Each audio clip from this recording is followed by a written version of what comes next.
Crimson Trace announces Laser Guard Pro for today's most popular concealed carry firearms, combining a red or green laser sight with 150 lumen light, taking personal defense to the next level.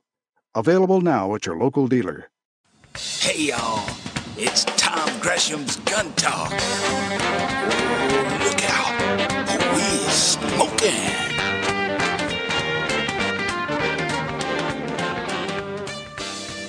Yeah, a lot of things going on. We are definitely smoking, I guarantee you. Tom Gresham here, 866-TALK-GUN, or just call me at Tom Talk Gun. By the way, if you haven't checked it out, be sure to look at all the various ways that we are sending out messages. We're putting out videos throughout the week. Look at the Gun Talk Media website, or the Facebook page. You can go to guntalk.com, find out all the things we're doing there. We also are putting things out on, Roku, Amazon Fire, Apple TV. We got our videos up there as well. You can follow me on Twitter. I am at Gun Talk there. A lot of folks are doing that, and we have some fascinating conversations, as well as sharing tons of information. A lot of these stories that I put out on the air, there's a lot more than I can even fit into a radio show.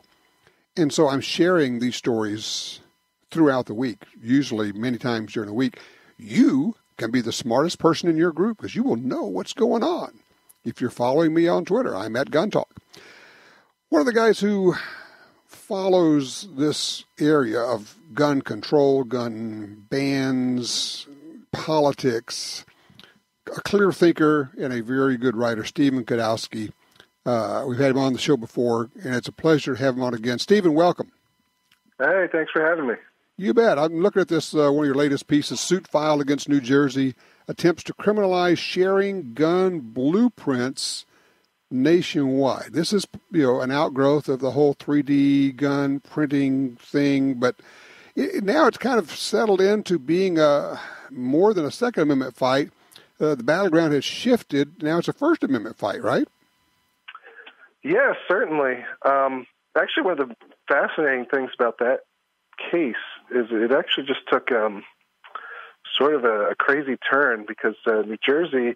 So there's a website called CODISFreeSpeech.com, and they have gun blueprints up there, like the blueprint for the 1911 or right. an AR-15 lower, freely available for download, and they're similar to like a patent drawing, but in a computer file, right? And they had received a takedown notice from that purportedly was from New Jersey's Attorney General, because New Jersey had passed a law recently which sort of outlawed the sharing of gun blueprints, sort of regardless of where you are. It's like if a New Jersey resident has the ability to access it, then potentially it could be illegal for you to post it. Right. And they had gotten this takedown notice, the web host for this website, that was supposed to have come from New Jersey. But it turns out New Jersey's Attorney General filed a brief in the federal court where they were being sued over this, saying that they didn't send the takedown notice, that it was faked by somebody in the Slovak Republic, or at least the... Whoa, that's a weird twist. Yeah. Because the story, as we were going into this, is New Jersey is ordering them to take this down and threatening them with prosecution. So lawsuits were filed against the New Jersey. And now New Jersey says, hey, we didn't send that. Yeah, it's really bizarre. Somebody, according to New Jersey, somebody faked this takedown notice that was sent to these gun rights activists. Weird. And it wasn't actually from New Jersey. Now, the lawyers for the gun rights activists involved with this have said, they were sort of surprised by this whole thing too, but essentially they said, well, okay, even if you didn't send this request, which is a crazy twist in and of itself, the Attorney General in New Jersey has still made public threats about prosecuting people who share these documents. So the core issue is still the same, even with this sort of very bizarre turn. Let me jump in so people understand. What we're talking about is the Attorney General of the state saying, if you share these files, in other words, if you share a book with somebody, because a computer file is free speech. It's just a book. It's a document. If you put this on the internet, we will charge you with a crime. That's basically at the core of what they're saying, right? Essentially, yeah. And then, as I'm sure anyone who has been around guns for long enough knows that the patent file for the 1911 is a very famous document. I have one framed on my wall. I have one on a T-shirt. But essentially here, the claim is if you put that same basic information of the dimensions of the 1911 in a computer file, a CAD file, that and you share it on the internet, then that's illegal. Wow. Which does have those very significant First Amendment implications beyond even just the Second Amendment. You make the point in this article that the gun owner groups out there are saying in the zeal to damage or destroy the Second Amendment, the Attorney General's office, the state of New Jersey, is now willing to assault the First Amendment in order to prevent any kind of activity on the Second Amendment. Is that what it's looking like here? Yeah, certainly. I mean, that's certainly the argument of the gun rights activists in this case. I mean, the idea is, they're trying to limit the knowledge surrounding firearms out of fear that the wrong person gets their hands on that information, and it's essentially an extension of gun control. It's not just controlling the actual devices, but the knowledge of how to make them. Right. I mean, I look at it, all I see is just book banning. I see historical pictures of piling up books and doing bonfires of banned books. That's what it's like to me. Yeah, well, there's even sort of a direct analog to that because somebody took the file, one of the gun designs, the Liberator, and printed out the raw code for this, the computer code, in a book. Oh, that's a physical right. book. They put it on Amazon. Put it on Amazon, and Amazon banned that book from production. That's true. Amazon won't sell the book, won't allow it to be sold on Amazon, even though it's just a book of code. Basically, it's the blueprints. Mm-hmm. Wow. That's exactly right. And, of course, nobody can do anything about that. The government can't stop Amazon because it's not a government action. It's a private company's action. Sure. But, of course, Amazon sells all the world's most controversial books, all sorts of racist and horrible because that's free speech. Books. Sure, but apparently not this literal book of code. Give me your take right now, Stephen. You're a pretty keen observer of this. Where are we now with the gun ban movement? Well, I think things are in a stalemate at the federal level, right? Because Democrats have retaken the House, and they're passing, or they will shortly here pass new gun control legislation through the House, but obviously Republicans still control the Senate and the presidency, so it's unlikely that you'll see any sort of major gun control legislation at the national level anytime soon. But at the state level, we know that Democrats have taken control of more state houses now, and I think you are likely to see more gun control pushes there. Exactly what that'll be is another question. How severe? If it's just red flag laws, or if there's going to be more, assault weapons bans, things like that. Remains to be seen. But you'll probably will see, more gun control at the state level coming over the next several years here. And it seems the Democratic Party, as a whole, has become more in favor of gun control. They're sort of going away from this idea that it's bad for them politically. I think they've abandoned that and are fully embracing gun control as a party. They've come out from behind the curtain and they're saying, actually, we do really want to ban as many guns as we can. We can't get them all right now, but we're going to work on that. Yeah, I mean, I think you're going to see the 2020 election. It's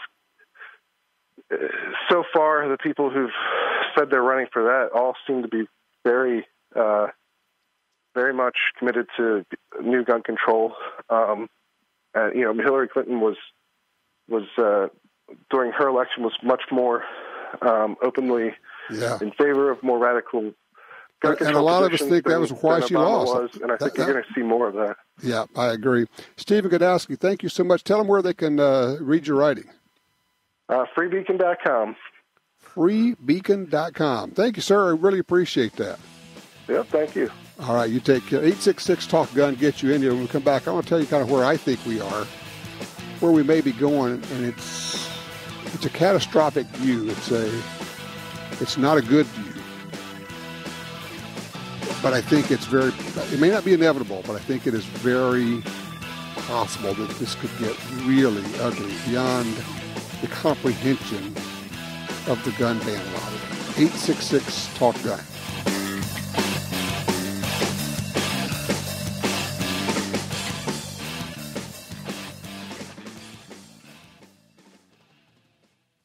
For more than 70 years, Timney Triggers has been enhancing the shooter's experience. Whether it's a local competition, a day at the range, or even the hunt of a lifetime, setting the standard in aftermarket triggers, Timney is now producing more than 170 models of triggers for bolt-action rifles, shotguns, AR rifles, and semi-automatic rifles. Proudly made in the USA since 1946. Find your new trigger at TimneyTriggers.com.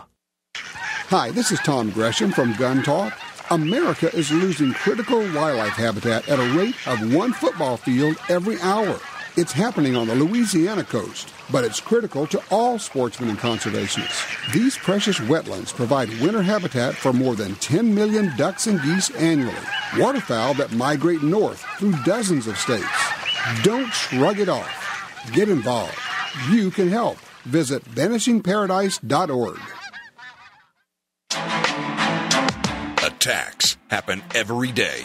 How will you react? See real people put into real-life criminal attack situations on First Person Defender. Discover what works and what doesn't. Kidnapping, ATM robbery, home invasion, and other attacks. Learn how to save your life and the lives of your family. Get the entire first season on DVD at shopguntalk.com. Get prepared. Shopguntalk.com.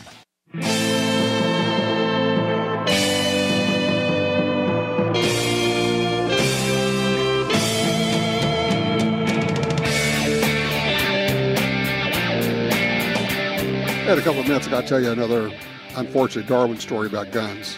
Guys doing stupid stuff. Doesn't end up well. Speaking of not ending up well, I actually been thinking about whether I actually want to talk about this, but I'm going to, because I think it needs to be discussed. I'm not saying that this is not a call to action, but I just want to kind of throw some thoughts out here. It occurs to me that I think the gun ban lobby, those pushing gun control, gun confiscations, bans on certain types of guns, have badly misjudged us being gun owners. When they project this out, they have a particular view of how it's going to go. I don't think their view is accurate. When they project this out, they see eventually them being able to confiscate guns, order the guns to be picked up, order the guns to be turned in. And they may say, yeah, there'll be a little bit of resistance. But for the most part, it'll go okay. And, look, it was Eric Holder, former Attorney General, who said we have to brainwash Americans against gun ownership. We have to brainwash people against guns. And they're doing that. The media is doing a good job with that. But they're not going to get everybody. Let's just kind of run through some numbers and some history.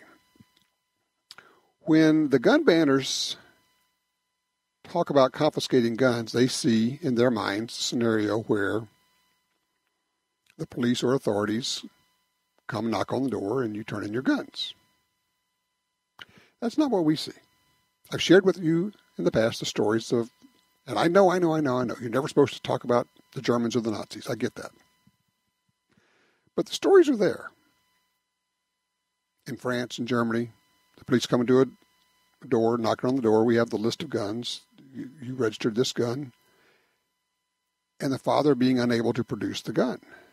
And they say, well, you got 15 minutes to produce it. When he can't find it, he's got rid of it years ago, but still on the registration list, they pull him and all members of his family out in the street and they kill them. That's just historical fact. When we, a lot of us, in the gun owning world, hear confiscation, that's what we see. That's the image in our heads. We see people being lined up and put on cattle cars. The reality is tens of millions of people have been killed in genocides in the last 100 years. And every single time, it was always preceded by gun confiscation. You cannot have a genocide without that. It's not possible. Now, I'm not saying that gun registration or the gun confiscation inevitably leads to that. Not saying that at all. But I know that you cannot have the genocide without having the gun confiscation. Once again, going back to what's in their head, what's in our head. We see the history of it. We see the 1934 National Firearms Act banning or highly regulating the sale and ownership of what we call NFA items, full auto. We see the 1968 Gun Control Act, now establishing that there are good people and bad people who can own guns, and we, the government, gets to define who's a good person and who's a bad person. And we regulate the sale of guns. It has to go through a licensed gun store. We have the 1986 Firearms Owners Protection Act and the Hughes Amendment, which was passed illegally. Actually, it didn't pass on a voice vote. And Charlie Rangel would not take a roll call vote on it. We have the 1994 Clinton gun ban, which thankfully sunsetted. But if we ever pass it again, it will not have a sunset provision. So when they look at this, they see government officials going and picking up guns. When we look at it, we see people being willing to shoot you because you didn't turn in your gun. Oh, Tom, that's just crazy. Really? You want to go talk to the guy in Maryland a month ago that came to get his guns at 5 o'clock in the morning because under the red flag law, somebody dropped a dime on this guy. He goes to the door at 5 in the morning. People are pounding on his door. He has a gun in his hand, a reasonable thing to do. He ends up dead, shot by the police. Oh, that's just an isolated incident. Oh, really, is it? Okay. Ruby Ridge, Randy Weaver. What was he charged with? What was he charged with? What did the whole Ruby Ridge debacle spin out of? He was charged with not paying a $200 tax on a firearm. He cut a tube off too short, cut off the barrel of a shotgun at the request of and the behest of an ATF informant who coerced him into cutting off a shotgun barrel, which would have been legal if he'd paid the $200 tax, you understand. So this is all about $200 tax. At the end, 14-year-old Sammy Weaver's machine gun in the back and killed.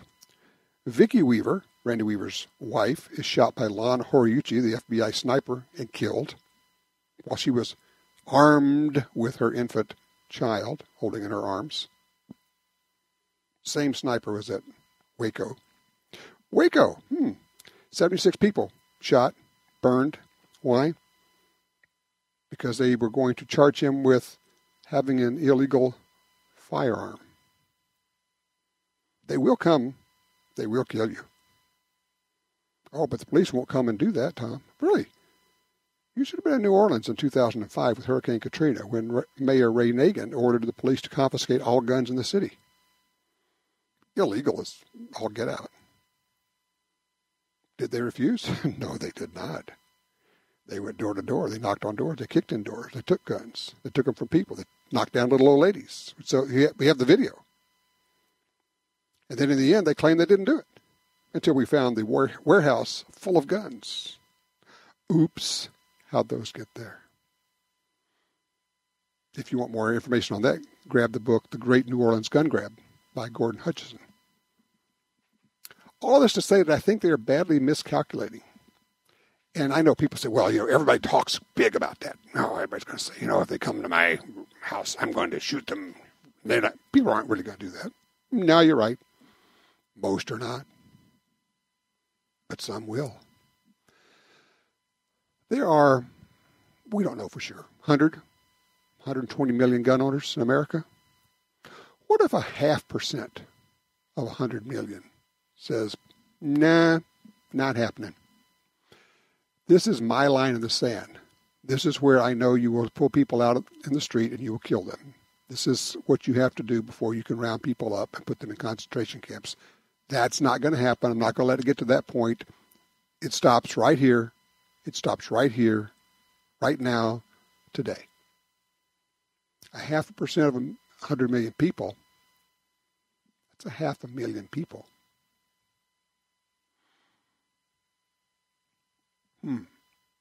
Crazy talk. I know. Crazy. I hate to even talk about it. I sure don't want to think about it. What's it mean? Well, here's what it means to me. Okay, this is my takeaway. I'm not calling for that to happen. I'm calling for that to not happen.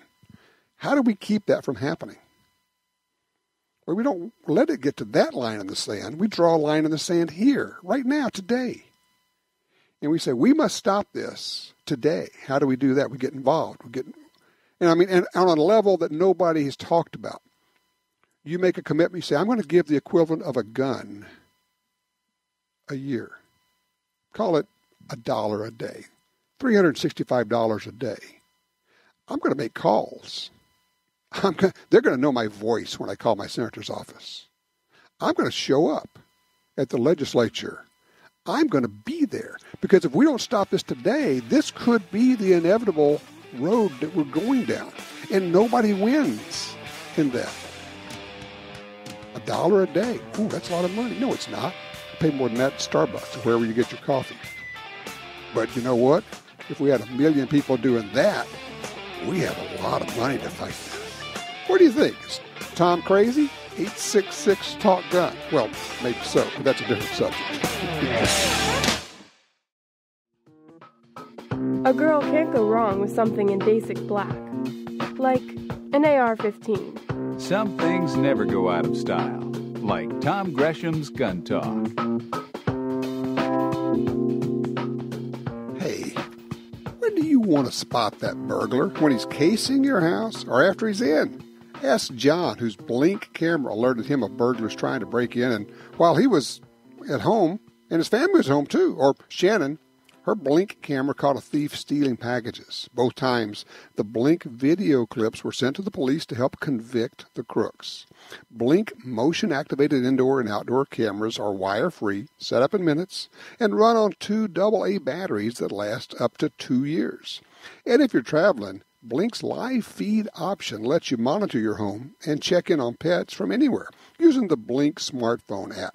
No contracts, no subscriptions, totally affordable, and Blink works with Alexa.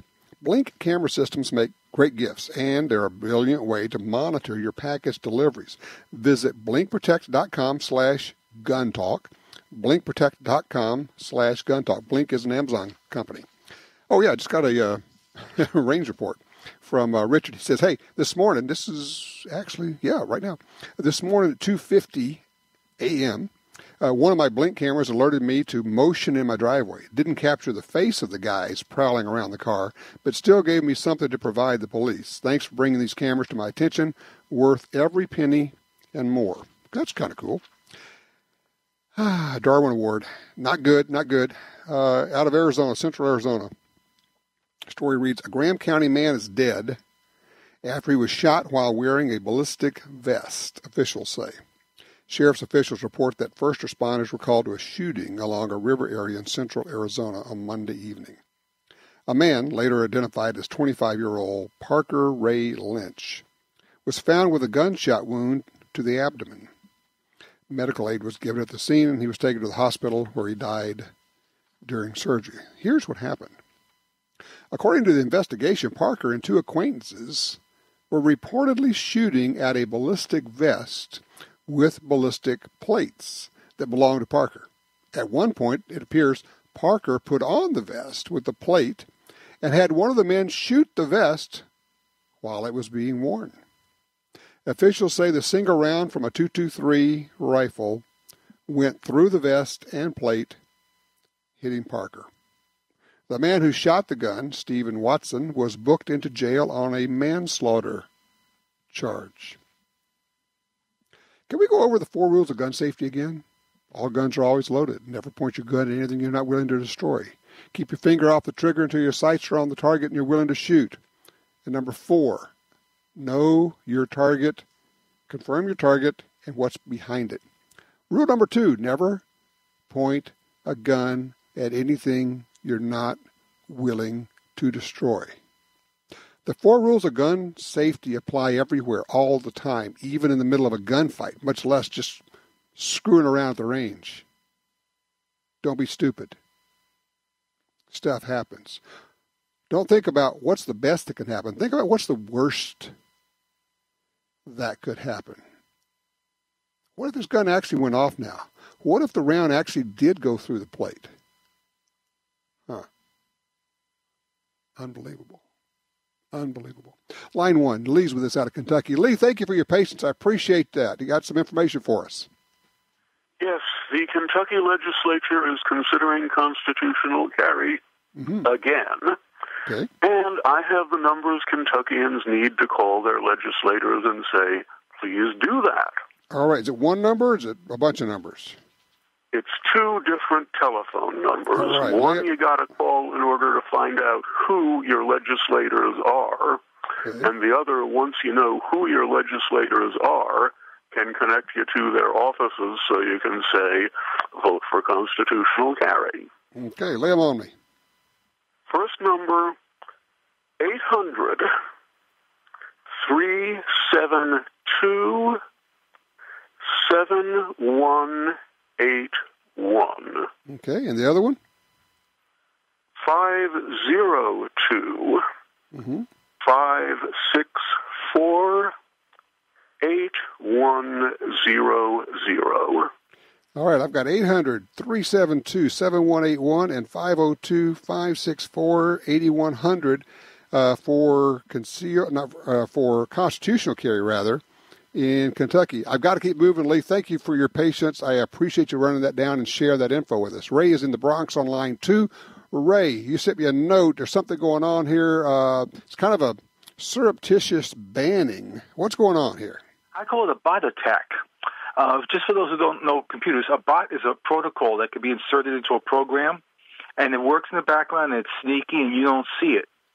Now, I've ordered loophole rings for a Winchester. As soon as the word Winchester appeared, it got kicked back at me, said it's not eligible for shipping. My cousin had a problem. He wanted to get parts for his Remington shaver. Guess what? It saw Remington, and it blocked it again, saying that it's not eligible for shipping. So I like to use the Amazon lockers because we have porch pirates in New York City who will relieve you of anything that has the Amazon smile on it. Oh. So I like to use the lockers, and they will not ship to the locker if it has any name associated even remotely with firearms. Because all right, let me back up. Because it sounds like what they have is some kind of algorithm that searches for certain words, and if it's a Remington, a Winchester, or anything else, they say, gun, shut it down. I believe so. And here's the problem. I have talked with U.S. congressmen. There is no interest whatsoever on their part of doing anything about this because their whole deal is, look, they can block anything they want because it's a private company. And, it's not a free speech issue. It's nothing else. And the Congress is not going to get involved in this. I'm not surprised. I'd like to leave you with a little recommendation for the viewers. I'm rereading an excellent book called A National Party No More by Zell Miller. Dear God, I wish we had 20 senators and congressmen like Zell Miller in the Democrat Party today. Well, it's funny you mentioned we're reading an old book, Right in the Old Gazoo by Congressman Simpson from Wyoming, and it's like 25 years old. Same deal. It could be written today. I appreciate the call, sir. By the way, if you're like wanting to order parts or something and Amazon's not getting you what you want, why use them? Let's go to Brownells. Brownells.com will take care of that. 866-TALK-GUN. Be right back with more Gun Talk.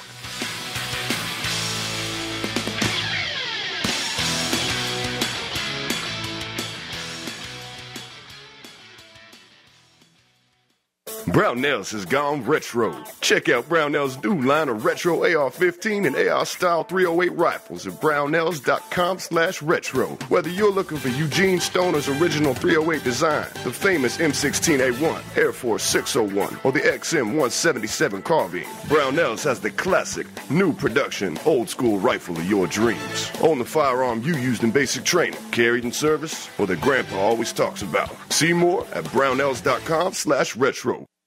This land, once wild and free, fades now from our memory.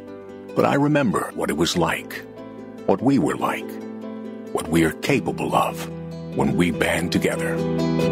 Perhaps more than any other landscape, wetlands embody the life-giving abundance that nature has to offer.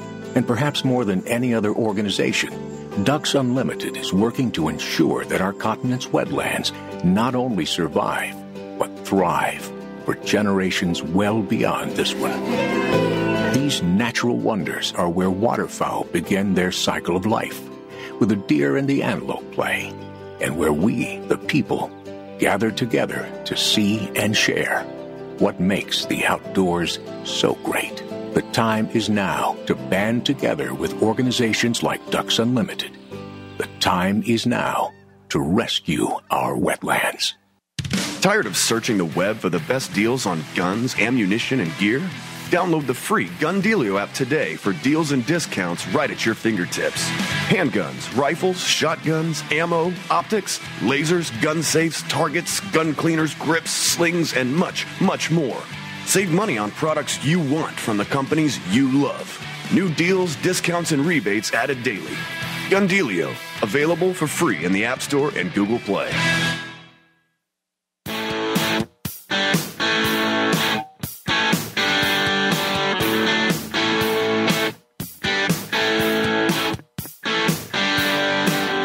We had some fun out at the range yesterday. We did a lot of shooting.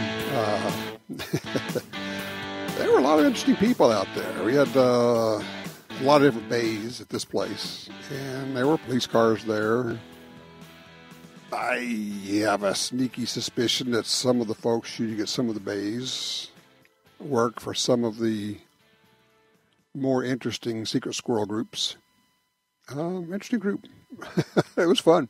We're shooting submachine guns and suppressors and shooting my pistols.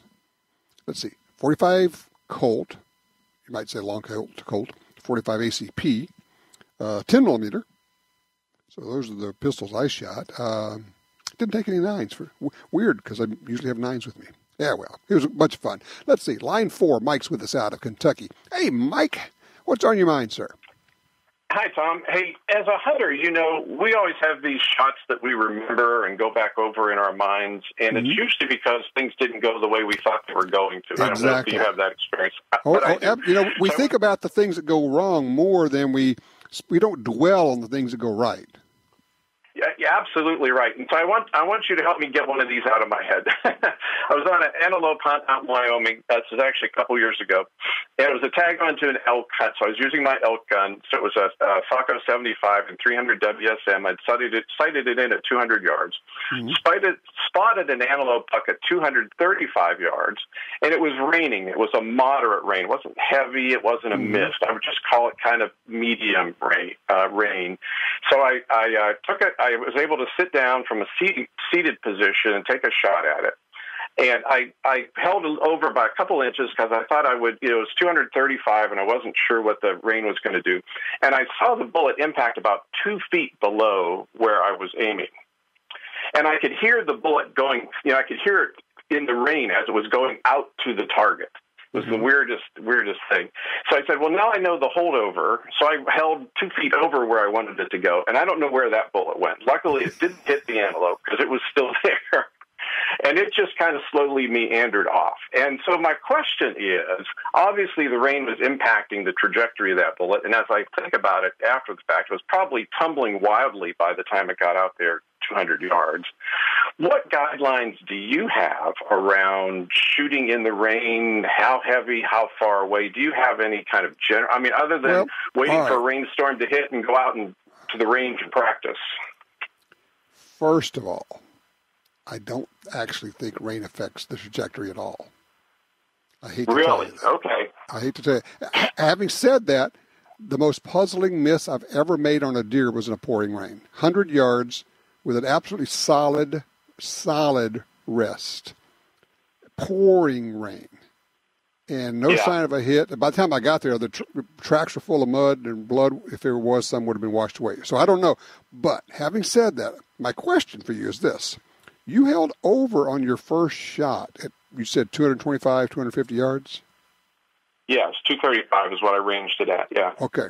The bullet went probably about 8 inches over his back, even though it looked like it hit low. Well, I thought I saw it hitting in the dirt. I mean, and the weird thing about it is I could hear it going through the rain as it was going out to the animal. Well, which is look, why I'm going to open it up for anybody who wants to correct me. I don't think that the rain really affects the trajectory. Now, let me ask you a question. Is there a possibility you had any water in the barrel? That's a good question. I didn't, at that time, I wasn't taping my barrels over when I was hunting out west. And I do that now. That could be a factor. That's an interesting, that's a good question. I don't know. I can't say for certain I didn't. Well, if you have water, and I mean, I know you probably know this. If you have water in the barrel, things change and in like weird ways. We don't even know exactly. One thing that can happen if you have rain in the barrel, you could have an increase in pressure. I don't know why that would make anything hit lower.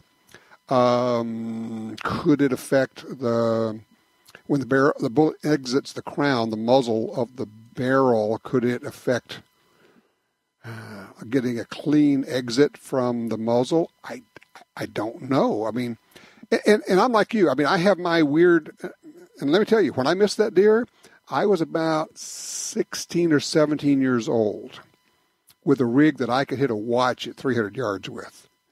The idea of missing this deer at 100 yards is impossible. So I don't know what happened. But it was pouring like a Louisiana downpour, or like probably an inch an hour kind of a rain. Yeah. Well, this wasn't even that bad, but it just seems to me that as the bullet's hitting those droplets of water at that speed, it has to have some impact on the bullet and its trajectory. Wouldn't you think so? You would think so, but what I have looked up, what I've kind of researched on it, I'm not seeing any evidence. But you know what? I could be wrong. I'm just going to ask if anybody knows, because I think you and I are both sitting there scratching our heads at this point, and doing the ballistic what ifs, and we don't know. But I will say this: one of my basic rules. This is my Gresham's rule on hunting.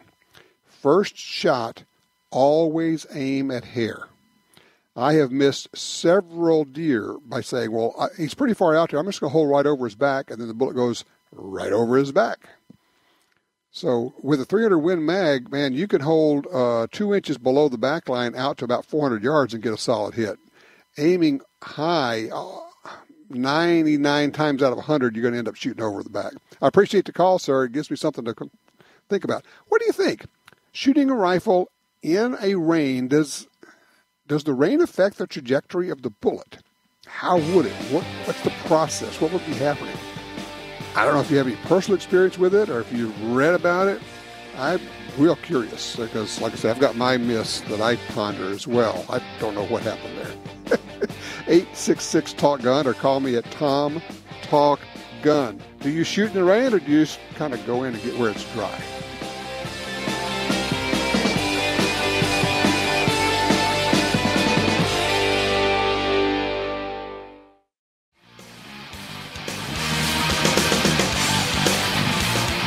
All right, back with the 866-TALK-GUN. Let's see. Optics question. Alex says he's got an AR-15. He's looking to put an affordable yet a good sight on it. He's been to the range a few times. The flip-up sights is not all that good. And he says, I wear glasses and I am right-handed, but my right eye is weak, and I find myself leaning over a bit to sight with my left eye. First of all, don't do that. don't shoot right-handed and try to use your left eye. Just don't. You either have to close your left eye and use your right eye, or you have to shoot from the left shoulder. It's an impossible situation. I'm going to suggest you for you, Alex. This may sound weird. How about a red dot sight? For barely over $100, you get a good red dot sight put on your AR. You can shoot with both eyes open. Train yourself to shoot with both eyes open. And when you see the target, you will see the red dot superimposed upon it. We're not talking about a laser, we're talking about a regular red dot optic. I think you'll find it to be fast. It will work for you. You can still shoot from the right shoulder. Keep both eyes open. Your brain will superimpose the red dot over the target. You'll have to work at that a little bit. But I think it's going to work for you. Good luck with that. Hope that works out for you. Let's see. Marcus has been on hold way too long. Hey, Marcus, thank you for your patience on line 3 out of Toledo, Ohio. What is your range report, sir? Tom, I've got a range report on my carry system, if you will. It consists of 3 different guns. You've mentioned a couple times recently about how people switch guns and thoughts on that. Well, I always switch guns between a Ruger LCP Custom, which is my newest purchase, a Carr PM9, and a Springfield XD9 Mod 2. And it depends on what I wear. I always usually go inside the waistband with the Springfield of the Carr, with the Kydex type inside the waistband holster. But I think you said it great one time with the Ruger LCP. That's the gun I carry when I can't carry a gun. It really is. I think that's a great explanation of it. And a guy called in a while back or last time about running, and I think you even suggested, he said he was a small frame guy, you suggested the LCP. And that is, I wear that in a suit. You know, the suit style these days are kind of tight and slim. Yep. And I can wear that Ruger LCP in a pocket holster and just I think it's a DeSantis pocket holster that covers the trigger, but wear it in my front pocket in a suit, and I still have at least that on me, and I can draw it out of my pocket, and that's kind of my system I work with. The only thing that I did realize is carrying in a pocket's a different world, and you really got to think about and practice how to get it out of the hair, especially if you're sitting. You really do, don't you? It's awkward. And you kind of got to. You don't want to think about it the first time you might need it. So if anybody does pocket carry, think about how you get it out there and practice it with an empty gun sitting at your kitchen table or something. Did you give any consideration to an ankle holster? I have an ankle holster, and again, back to your comment, you end up with a box of holsters, and I've got a box for sure. Yeah. I've had a couple different ankle holsters. I just can't get comfortable with them. I'm not sure. It's just I'm not the same my thing. way. I see the utility of them. I can see the benefits of it, and I just cannot get comfortable with an ankle holster. I'm the same way exactly. Right. So I have tried it. It's just not my thing, I don't think. Well, it sounds like you've given this a lot of thought, and as you change clothes for different activities, you can change your gun. I think that's a really good way to go. I do the same thing, and same deal. I have a pocket holster LCP for when I can't carry a gun. That's the gun I carry. People say, well, that's not much of a gun. You know what? It's a million times better than not having a gun if you actually need it. And all I'm trying to do at that point is not save the world. I'm trying to save myself and my family, and all I need to do is get us out of where we are. Marcus, thank you so much. Great range report, man. All righty. What are you carrying? How do you carry? And what was the thought process that got you to where you are? Are you like Marcus and me where you have a box of holsters? Or are you new to this and still trying to figure it out? We could probably help you with that. 866-TALK-GUN is the magic number here. Just call me at Tom Talk Gun. When we come back, we'll have a really good look at what's going on the federal and state level and what the gun grabbers are really up to.